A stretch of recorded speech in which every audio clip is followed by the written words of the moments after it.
Once upon a time, in Kaba village, there lived a man named Kevin. Everybody knew him. Everybody loved him. He was kind. He was generous. If you had no food, Kevin would feed you. If your child could not go to school, Kevin would pay the fees. People clapped when they saw him. Children ran after him, calling his name.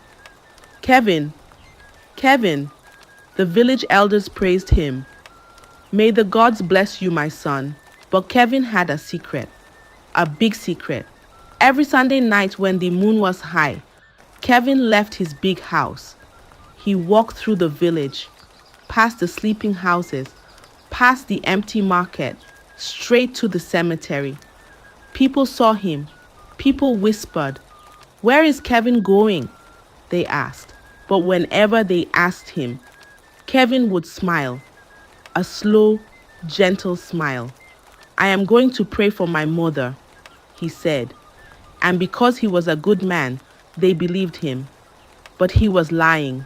When he reached the cemetery, Kevin did not kneel to pray. No, he walked to one corner near his mother's grave. He cleared the ground, sweeping away the dead leaves. Then he did something strange, something scary. He opened a coffin that was waiting there, always waiting for him. And then he climbed inside. The wind blew, the trees swayed, the owls hooted, but Kevin lay in the coffin, eyes closed, silent, breathing slow. From midnight till morning, he slept inside the coffin. Every Sunday night, every single week. But why? Nobody knew. Nobody dared to ask. You see, once upon a time, Kevin was not always rich. No, he was poor. Poverty followed him like a stubborn shadow. His father had died when he was still young, leaving only his mother to take care of him and his younger siblings. Life was hard. Food was never enough. Money was like a bird. It flew away too fast, too easily. Every morning, Kevin woke up before the sun and carried a wooden tray filled with fruits. He walked through the village shouting, "Buy oranges, buy bananas, sweet mangoes for sale." But people barely bought. Some would look at him and shake their heads. Others would chase him away. And when the sun went down, he would drag his tired legs home, still holding the tray, still holding his hunger. He hated it. He hated being poor. His childhood friends had big cars. They had fine clothes. They had soft hands that never touched hard work. Some of them would stop and give him money. Some would laugh. "Kevin, still selling fruits? A whole man like you," they mocked. His heart burned. His blood boiled. But two people never laughed at him. Two people never left him. Kalu and Sammy, his best friends. Every night, after work, they came to visit him. They sat outside his small house, talking, laughing, dreaming. "Kevin, don't worry," Kalu would say. "One day you will also be rich." "Business is good," Sammy would add. "You just need the right opportunity." But Kevin was tired. That night, as they sat under the moonlight, Kevin sighed, a deep, painful sigh. "I am tired," he said, his voice low. "I feel like killing myself." His friends looked at each other. Then Sammy leaned forward, his voice barely above a whisper. "Kevin, do you want money?" Kevin sat up straight. His heart jumped. His eyes widened. Yes, I do," he said quickly. Kalu and Sammy exchanged glances again. Then, without another word, they stood up. "Follow us," Kalu said. And just like that, Kevin followed them. He did not know where they were going. He did not know what was waiting for him. But he did not care. All he wanted was money. That night, Sammy and Kalu led Kevin away, deep, deep into the forest. The trees stood tall like silent watchers. The wind whispered like ghosts telling secrets. Kevin's heart was racing, but he did not stop. He wanted money. He wanted wealth. He would do anything. Carlo and Sammy walked fast. Kevin followed behind, his heart pounding. The road was long. The night was silent. No one spoke. Finally, they reached a house. But it was not just any house. It was old. It was strange. The walls were cracked. The door was broken. The air smelled like something rotten. Kevin shivered. "Where are we?" Kalu knocked once. The door creaked open by itself. Inside, a man sat. He wore a long red robe. His face was hidden behind a mask. His hands rested on his knees, long and bony. His voice, deep, slow, heavy, filled the room like a ghost. "Why are you here?" the man asked. Kevin swallowed. His throat was dry. His lips were dry. His bones felt dry. "I want money," he said. His voice was not loud, but it was firm. The old man nodded slowly. "Money," he repeated. "Money does not come for free. If you want money, you must pay a price." Kevin's stomach tightened. "What price?" he asked. The old man leaned forward. The air around him grew colder. "Bring someone you love," he said, "and you will be rich forever." Silence. Cold silence. A silence so heavy, it sat on Kevin's chest like a rock. Kalu and Sammy stepped back. Their faces were pale. Their hands were shaking. "No!" Kalu said. "We can't do this." "This is madness," Sammy added. And before another word was spoken, they turned. They ran. They did not look back. But Kevin did not run. He stood still. He stared at the man. His heart was loud in his ears. His body was frozen. "Bring someone you love.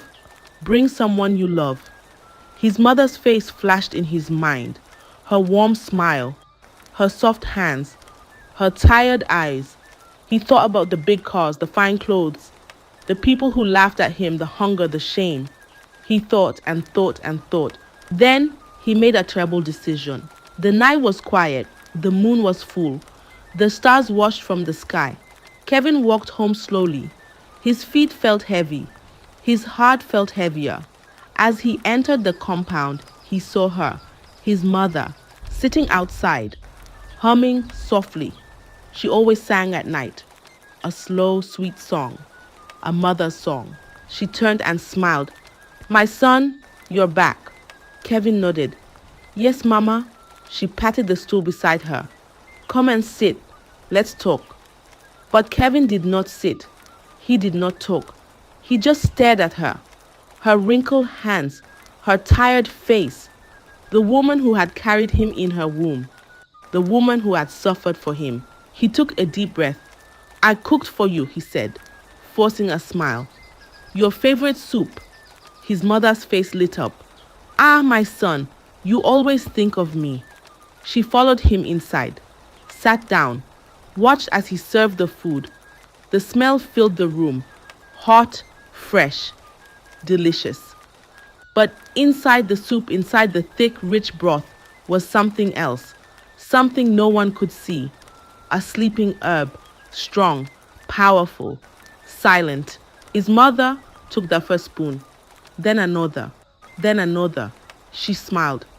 "You cook well, my son." Kevin forced a smile. Then, suddenly, she yawned.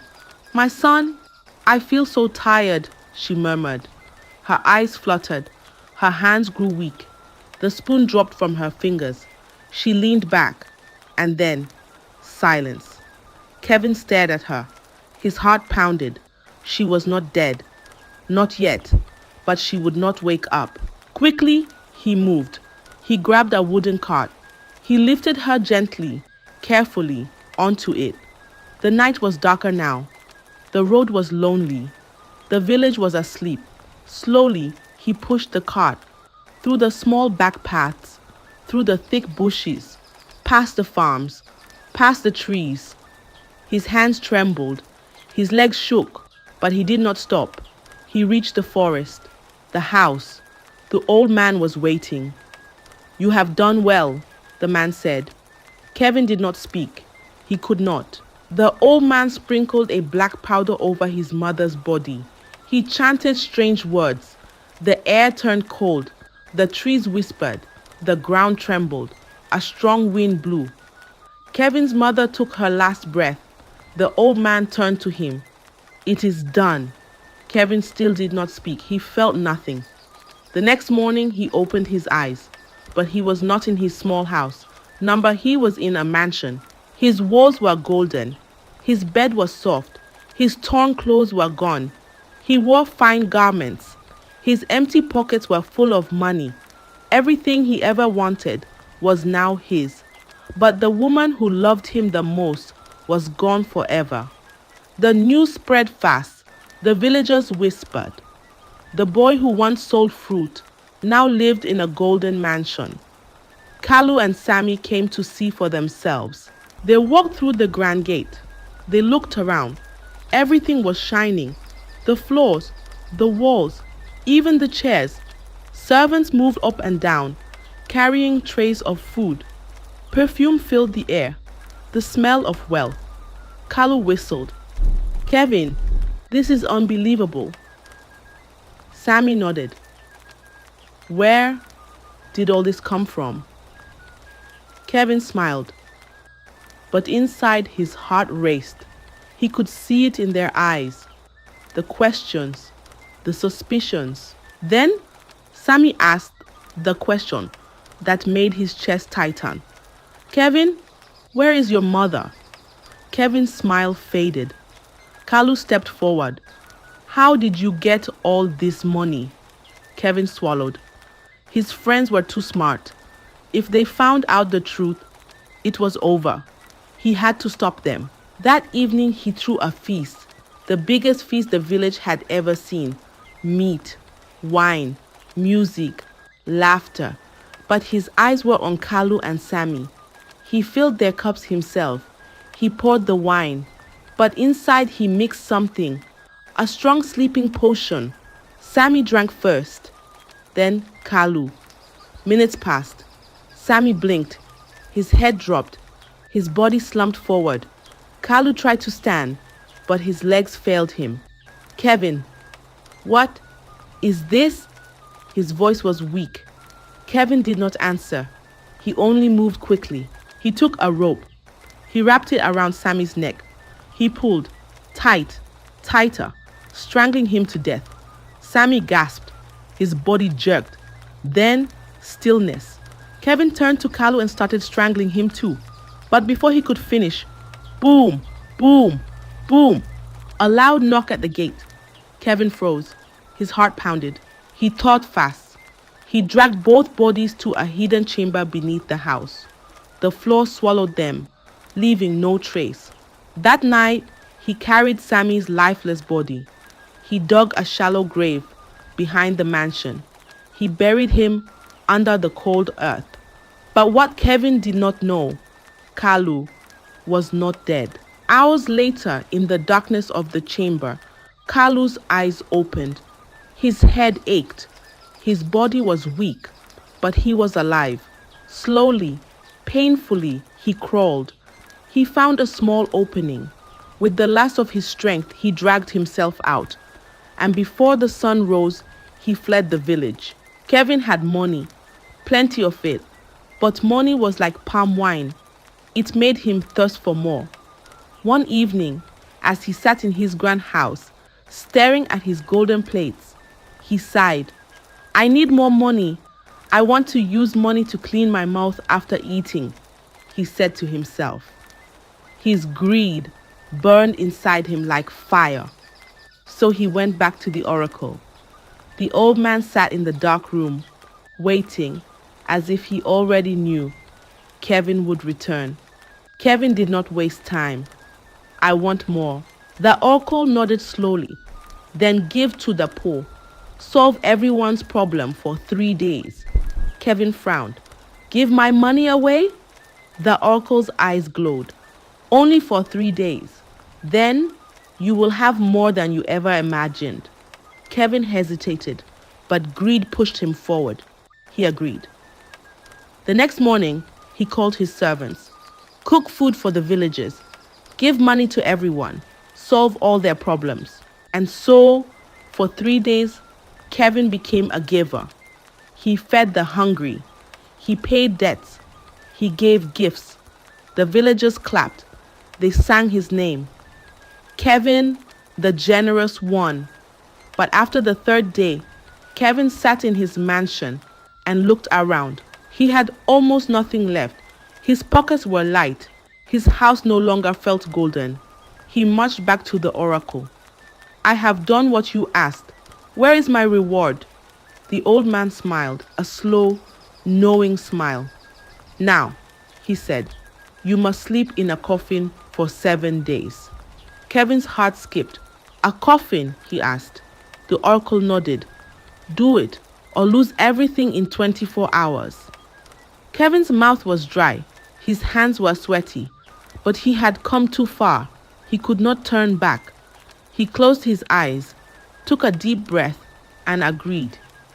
And that was how the sleeping in the coffin at the cemetery began. Kevin then followed the old man to the cemetery where he had buried his mother. There, he stood at the center, staring at the golden coffin. It shone under the dim light, smooth and perfect. The oracle's voice was deep, slow, heavy. Do not scream, do not talk, no matter what happens. Kevin swallowed. His chest was tight. His hands were sweaty. But he had come too far. Slowly he stepped forward. He touched the coffin. It was colder than ice. The lid creaked as he opened it. He took a deep breath and lay inside. The oracle's face disappeared. The lid closed. Darkness. Day 1. It was quiet. So quiet he could hear his own heartbeat. Kevin breathed slowly. He told himself, this is not hard. It's just sleeping. The hours passed. He waited. The night was long, but he did not move. Day 2. Hunger. His stomach growled. His throat was dry. He licked his lips. He thought about food, roasted meat, fresh fruit, hot soup, but there was nothing, just darkness. Day 3. Something touched him. A finger, a hand, cold. Software moving slowly across his arm. His body stiffened. His breath stopped. He wanted to scream. Do not scream. Do not talk. He squeezed his eyes shut. Day 4. The whisper started. Software low. Too many voices at once. Kevin. Kevin. They called his name from every corner, from inside his own ears. He covered his face. He could still hear them. Day 5. Hands. Many hands. Grabbing his arms, touching his legs, pressing against his chest. Cold hands, dry hands, old hands. Fingers ran across his face, over his lips, into his hair. He wanted to scream. He wanted to fight. Do not scream. Do not talk. Tears slipped from his eyes. Day 6. He could not breathe. The air was thick, heavy. He gasped. His chest burned. He felt like he was drowning. His hands clawed at the coffin lid. He wanted to push it open. He wanted to run, but he stayed. Tears rolled down his cheeks. Day 7. The lid creaked. Light. The air rushed in. Kevin gasped. His body shook. His clothes were wet with sweat. He crawled out. His legs were weak. His hands trembled. The oracle stood before him, smiling. You are now the richest man in town. Kevin looked at him. His lips cracked, his face pale, his bones sharp. But he was alive, and he was rich. Kevin returned home like a king. The villagers cheered. The women danced. The drummers played. Kevin, the richest man in town, they called him. His mansion overflowed with food. His hands dripped with gold. Servants ran to serve him. Women sat at his feet. Kevin laughed. He drank. He ate. He lived. But when night came, the darkness followed him home. The first night he lay in his soft bed, covered in the finest silk. He closed his eyes. Then whispers, Kevin, Kevin. He sat up quickly. His heart pounded. He looked around. Nothing. He wiped his face. It's nothing, just my mind. He lay back down. Then, cold fingers touched his legs. Kevin jumped up. The room was empty. The windows were shut. The doors were locked. But something was there. The second night, he locked every door. He lit every lamp. He placed gold in his bed, thinking maybe wealth would protect him. But as soon as he closed his eyes, Kevin, the voices were louder. You did this to us. He gasped. He covered his ears. Cold hands grabbed his neck. He choked. He kicked. He fell off the bed. But when he looked, there was nothing. The third night, he did not sleep. He sat on his throne, his eyes wide, his heart racing. But the shadows moved. The hands reached for him. The whispers became screams. Kevin, you did this to us. You will never be free. Panicked, he ran. He ran out of the mansion, into the night, his feet bare, his robe dragging in the dust, straight to the oracle. He fell at the old man's feet. Please help me, he cried. The oracle laughed. A deep, slow, wicked laugh. You wanted more. Now you have more. Kevin shook his head. His lips trembled. Please, he begged. Please. The oracle looked at him, his face dark, his eyes empty. Go and never come back. Kevin froze. His body felt cold. The air felt heavy. He looked at the oracle one last time, hoping, praying. But the old man turned away. Kevin knew there was no escape. He left. But his nightmares followed him, and his secrets were about to get exposed by none other than his friend, Kalu, the one who had escaped from Kevin the day he was strangled alongside Sammy. The sun hung high over Kaba village. Women carried baskets on their heads. Children played in the dust, and men sat under trees, drinking palm wine. Life was normal, peaceful. Then, a voice cut through the air like a knife. Come and see what Kevin has been doing. Heads turned, eyes widened, hands paused mid-work. The voice was Kalu's. The villagers gasped. Kalu had returned, but he was not the same. His clothes hung loosely on his body, torn and dirty. His skin clung to his bones. His feet were cracked. His eyes, wild, dark, filled with something no one could understand. He stood in the village square, breathing heavily, sweat dripping down his face. Follow me! Come and see the truth, he shouted. Some hesitated, some whispered, but many followed. Down the narrow path, past the big houses, past the silent farms, straight to the cemetery. The air was still. The leaves barely moved. The sky, once bright, was now covered in gray clouds. Then they saw him, Kevin, lying inside a coffin. His body was cold, his face was pale. His lips moved, but no words came out. Only strange whispers, software broken, meaningless. His eyes were wide open, staring at nothing, yet seeing everything. The villagers gasped. Some stepped back, some covered their mouths. One old woman clutched her chest. Oh my God, she cried. They pulled him out. His feet touched the earth. And then he screamed, louder than anything they had ever heard. They want to kill me. Help me. Help me. He clawed at his own skin as if trying to tear something off. His body shook. His legs wobbled. But no one was touching him. No one was chasing him. Yet, he screamed. His eyes darted left and right, seeing things no one else could see. He fell to the ground, rolling, hitting his head, kicking his legs. Get away! Leave me alone, he shrieked. The village herbalist, an old man with deep lines on his face, stepped forward. He placed his hand on Kevin's forehead. His eyes closed, his lips moved in silent prayer. Then, he shook his head. He is mad. He cannot be saved, the herbalist said. His voice was low, final. His soul is cursed, the villagers whispered. Some pitied him, some feared him. Kevin's breathing was loud, heavy, desperate. His hands trembled as he looked around, his body jerking. Then he panicked. No, no, they are coming. They are here. His voice cracked. His body shook. He turned and ran through the graves, through the trees. His bare feet hit the ground hard. His robe flapped behind him, into the forest, deeper, deeper. His screams echoed through the trees. Then silence. The villagers waited. Minutes passed. Hours. Kevin never returned.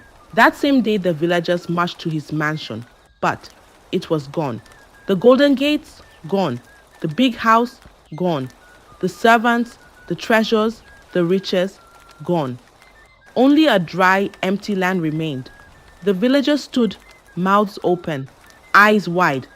It was as if Kevin's wealth had never existed. Only dust remained. Only silence. That night, the elders sat under the moonlight. They did not drink. They did not laugh. They only spoke in low voices. And the people of Kaba village listened. Because that night, a new lesson was written in the hearts of the people. A lesson no one would ever forget. Greed may take you high, but it will never let you rest. I hope you enjoyed the tale. If so, please like the video, share it with your family and friends, comment on it, and don't forget to subscribe to the channel and turn on